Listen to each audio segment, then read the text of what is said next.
Identifying and removing the vitreoscitic membrane remains a challenge when doing surgery for retinal detachment. It is a phakic rhegmatogenous detachment in which the vitreoscitic membrane forms a membrane on the retinal surface. Using a levitation spatula, the membrane is slowly dissected from the retinal surface. It is thick and very tenacious. However, it is freed from the posterior pole, but it still remains to be seen that it is very well adherent to the peripheral retina as well. With further manipulation using the spatula, the membrane is freed. Small breaks can occur.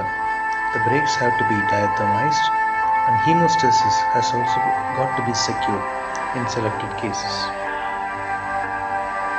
After securing hemostasis, the process of removing this membrane to the peripheral retina also commences. Because removing these membranes contribute to the success of retinal detachment surgery. The membranes in the peripheral retina are also removed.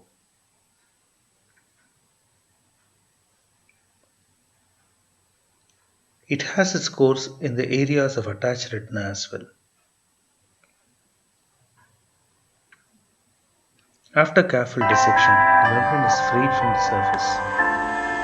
Use of a perfluorocarbon liquid in the form of a third hand for stability helps in facilitating removal of these membranes. Once the posterior pole is flattened, the membrane removal is continued under PFCL in the inferior retina as well, also in the temporal retina.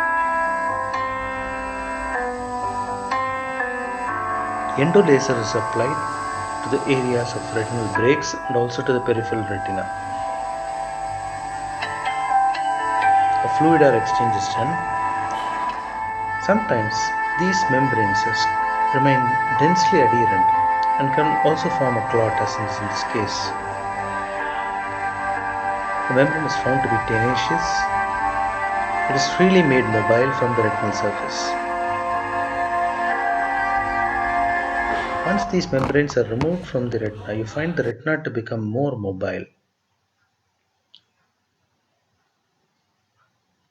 One has to be careful because once the retina becomes mobile, an accidental small break in the area of a detached retina can also cause a seepage of a small thin clot.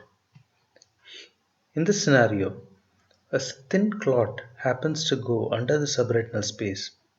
Immediate injection of PFCL causes displacement of the clot away from the foveal area, and the process of removing these membranes in the peripheral retina is also continued.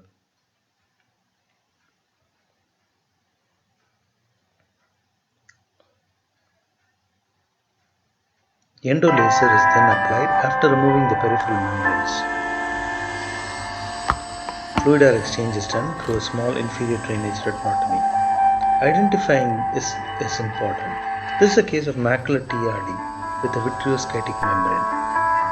Note the condensed annular PVD with an underlying detached retina. Again, using a levitation pick, this membrane is slowly released. And here, to our ease, it can be easily stripped off from the retinal surface in the form of an annular PVD. The annular PVD is open, hemostasis is then secured.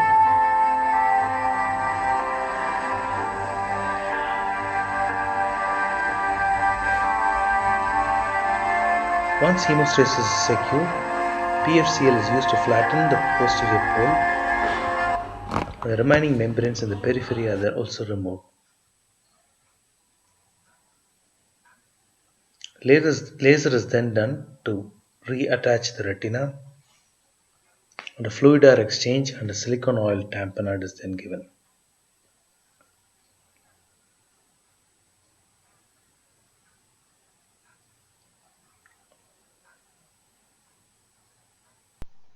In a case of post-retinal detachment surgery, this membrane forms an ERM on the retinal surface.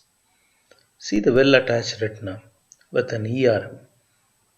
Since the entire retina is attached, during oil removal, this epiretinal membrane has to be removed. Staining with Triumph syndrome facilitates identification of this membrane. Then this membrane can be carefully delineated and using a forceps can be slowly lathered out from the retinal surface.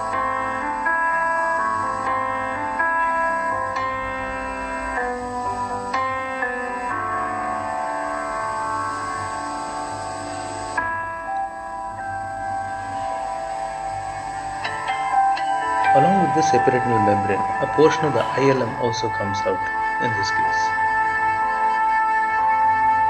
And then a fluid air exchange and use of an non-expansile gas mixture is done and the sclerotomies are closed.